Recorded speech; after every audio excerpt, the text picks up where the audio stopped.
Acheter dans l'immobilier à Paris, est-ce que ça vaut vraiment le coup de nos jours?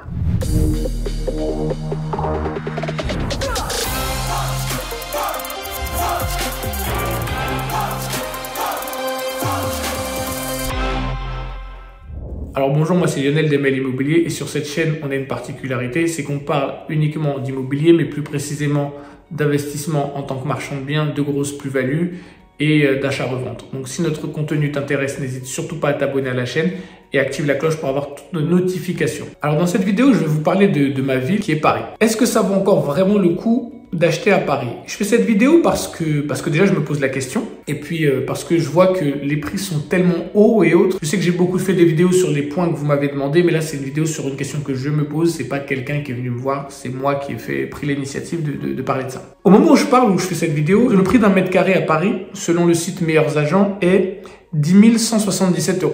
C'est le prix d'un mètre carré. Il est à peu près de 9 924 € à Vincennes, etc. On va voir que aujourd'hui, donc, pour acheter un 100 mètres carrés à Paris, ça va vous coûter 1 177 000 €. Pour acheter la même surface de 100 mètres carrés à Vincennes, pour ceux qui ne situent pas, Vincennes est une banlieue à l'est de Paris, une banlieue proche, plutôt chic, même plutôt très chic, et j'aime beaucoup Vincennes. Ça va vous coûter 992 400 €. À Montrouge est une banlieue sud de très bonne qualité, hein. C'est pas aussi chic que Vincennes, mais Montrouge c'est très bien. Ça va vous coûter 812 400 €, etc., etc. Pourquoi je dis ça? Alors déjà, les gens vont me dire, oui, mais Lionel, on n'achète pas des biens de 100 mètres carrés, les prix sont énormes et tout.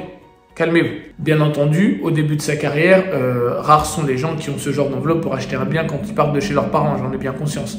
En général, les gens travaillent un peu, ils quittent chez leurs parents avec un petit apport, ils s'achètent un appartement qui fait plutôt entre 30 et 40 mètres carrés. Après, on rencontre quelqu'un, soit on met le 30 mètres carrés en location, soit on le revend, on se sert de l'apport. Et après, avec nos deux revenus, monsieur et madame, on achète un appartement plus grand qui est aux alentours de 60, 70 mètres carrés, etc., etc. Et puis, à un moment, on a des enfants, on est un bon cadre dynamique de 45 ans. Et puis là, on s'achète l'appartement, le bel haussmannien de 100 mètres carrés. Donc, c'est pas quelque chose qu'on fait tout de suite. Mais est-ce que ça vaut vraiment le coup? La question, c'est ça que je me pose.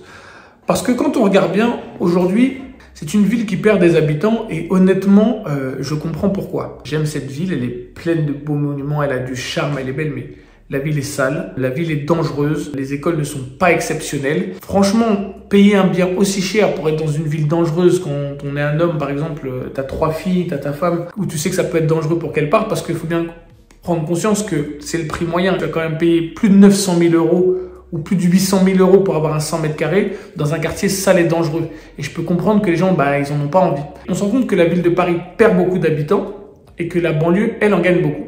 J'ai regardé les statistiques de l'INSEE avant de faire la vidéo, parce que je me renseigne avant de faire mes vidéos. La banlieue a perdu des habitants pendant aussi un moment, le temps du Covid, tout ça. Vraiment, l'Île-de-France s'est vidée, mais depuis 2022, les gens reviennent habiter en Île-de-France. Mais on voit qu'ils ne reviennent pas spécialement à Paris, ils vont dans d'autres villes. Et là, on voit des villes comme Nanterre. Nanterre, qui est une ville qui était très populaire à l'époque, où maintenant 1 mètre carré coûte en moyenne 5 587 € à Nanterre. Donc, le même bien que vous payez à Paris 1 million, vous allez le payer un peu moins de 600 000 à Nanterre. Nanterre, c'est pas une ville qui touche Paris, mais c'est une ville vraiment très très proche avec la Défense et autres. C'est une grande ville de l'Ouest parisien.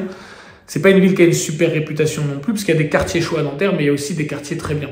Et on se rend compte que le mec peut avoir, ou la dame, peut avoir une maison avec jardin, avec vue sur tout Paris, sur le Mont Valérien, qui est un quartier de Nanterre, pour le même prix qu'un appartement dans un sale quartier de Paris. Et je commence à comprendre ces gens-là qui font ce genre de démarche. Moi, je voulais savoir ce que vous en pensiez. Est-ce que vous pensez que ça vaut vraiment le coup d'investir à Paris aujourd'hui? Et le fait qu'il y ait une grosse exode des Parisiens vers les banlieues proches et que les provinciaux qui arrivent à Paris voient que la ville est inaccessible, ils ne peuvent pas se permettre d'habiter dans Paris, mais habitent autour, ça fait exploser les banlieues. Et là, il y a une banlieue que je connais très bien qui s'appelle Saint-Ouen.